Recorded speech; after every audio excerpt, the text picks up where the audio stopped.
I'm Poole. I am the co-founder and managing partner of Unitus Seed Fund. I understand that you've made 3 important announcements here at SOCAP. Can you give us the lowdown? The first one, we're very excited to announce that we have completed our fundraising for our seed fund that invests into India, and we have now reached the $20 million mark, exceeding our $15 million goal. And we did this by bringing in quite a few high net worth individuals, well known in the technology and financial services communities, who had not invested in impact before. So that's our first announcement. Our second thing is we've launched our India Impact Acceleration Program.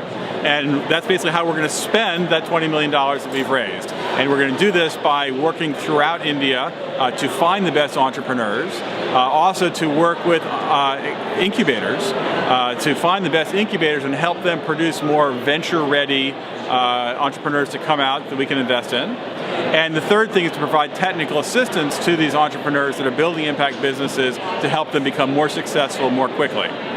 The third announcement we've made, and this is just now coming out today, is that we are now a recipient of a Global Development Alliance with the U.S. Global Development Lab, which is an entity of USAID. And USAID is all about improving the ecosystem for business in emerging markets and that help people in those countries. And so they're working with us in India to help us improve the ecosystem more rapidly and more broadly throughout India. Tell me a little bit more about India specifically. You've just been on a panel.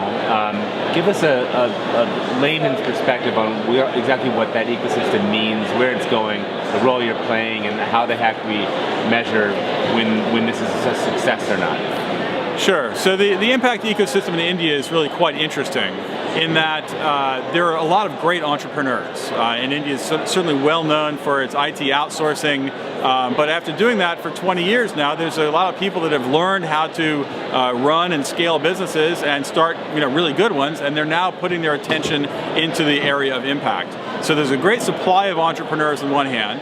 On the other hand, there's a huge amount of scale-up capital that is Series A, Series B capital, looking for good entrepreneurs, good businesses to invest in and help take them big, help them take them national or international.